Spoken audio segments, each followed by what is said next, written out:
Hey guys, it's Matt Hogan, Element Real Estate, weighing in on the coronavirus crisis in the real estate market. Are home prices going to get crushed? Are we going to relive 2008? Are first-time buyers finally going to have an opportunity to get a deal? We're going to answer all these questions and more, so sit back and check it out.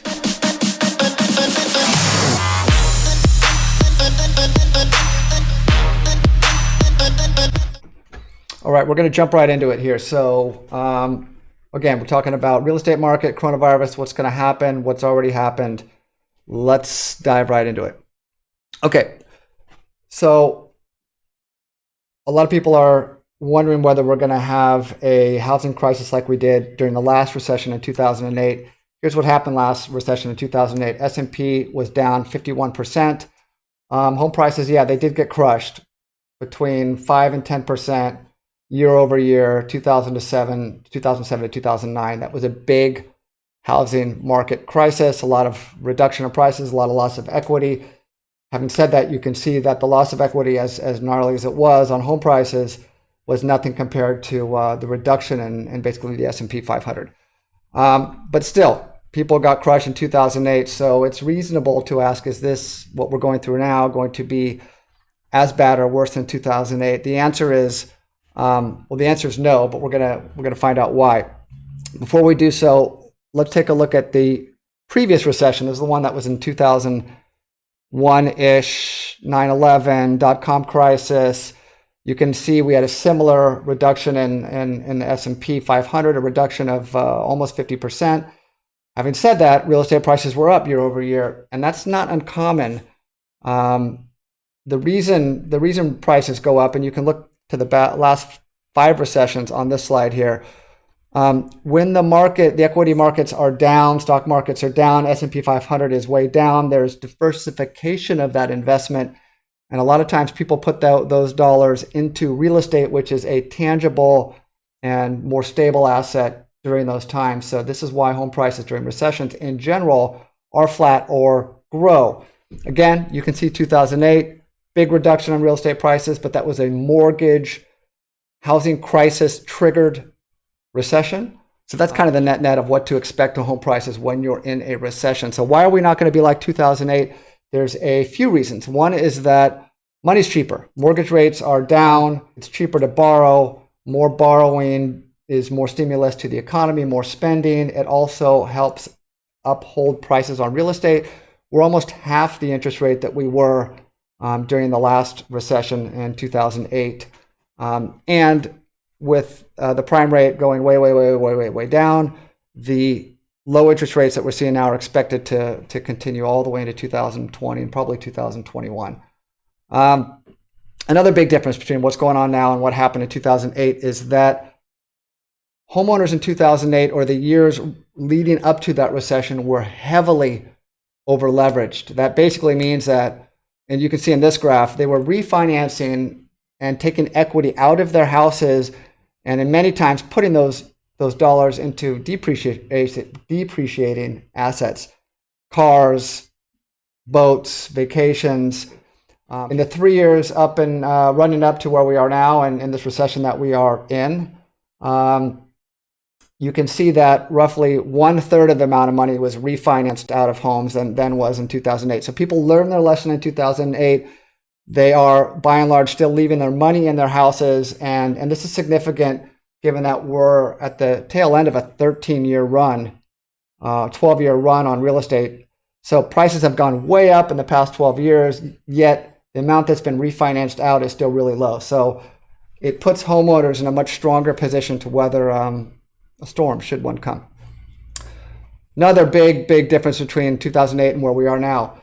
This graph shows basically it's household debt service, which I'll oversimplify it by saying it's the percentage of disposable income that you spend on your mortgage interest. You can see that in 2008 during that last recession, which is this gray band here. Each gray band is a recession, by the way. 2008, you can see the numbers were very high. People were not only over leveraged, but they were spending a greater proportion of their income on their mortgage and mortgage interest. We're at all-time lows now. And even in the past 6 months, it's dropped even lower. So Again, this puts homeowners in a much stronger position to weather a flattening or even a reduction in the market. Big difference between 2008 and now. Short and sharp is what many of the economists and analysts are expecting this recession to be. You can see this is Wells Fargo investment arm. They're saying that they're not expecting a repeat of the severe recession of 2008, 2009 because the virus and oil shocks are not endemic to the financial system but are external. They expect a recovery in the latter part of this year while gaining momentum into 2021. Goldman Sachs is on board as well with a short and sharp prediction, a more of a V curve rather than a curve that would be commensurate with a much longer recession. In this prediction, which came out a month ago, they're predicting a drop in GDP, primary indicator on how the economy is doing, in Q2, followed by growth in Q3 and Q4. And this graph shows that most of the big banks and analysts are on board with the same prediction. But note that in this graph, which was a month ago, Goldman Sachs is predicting a 5% drop in GDP in Q3, followed by growth in Q2, followed by growth in Q3 and Q4. Well, here you can see they're predicting 30%. This is a month later. So we're in a very dynamic environment, and Goldman Sachs downgraded their prediction on what's going to happen in Q2. They also predicted much more growth in Q3 and Q4 than they did a month ago. So you have a pendulum effect where the deeper the GDP drops in Q2, the higher it's going to grow in Q3 and Q4. The reason that this was downgraded is because the shelter in place got extended and people are staying home, they're not spending money.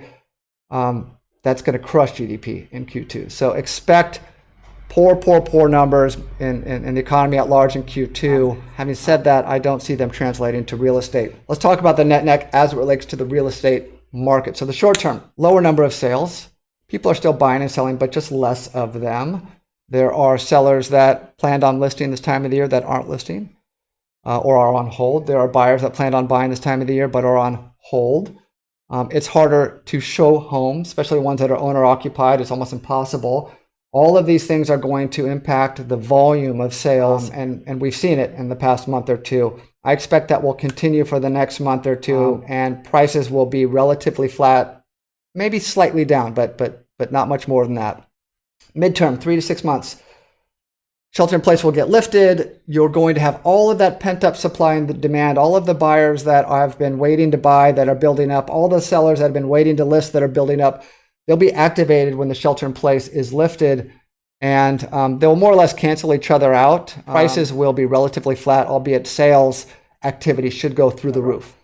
But I believe prices will stay relatively flat 3 to 6 months. Moving on to more of a long-term look, 6 to 12 months.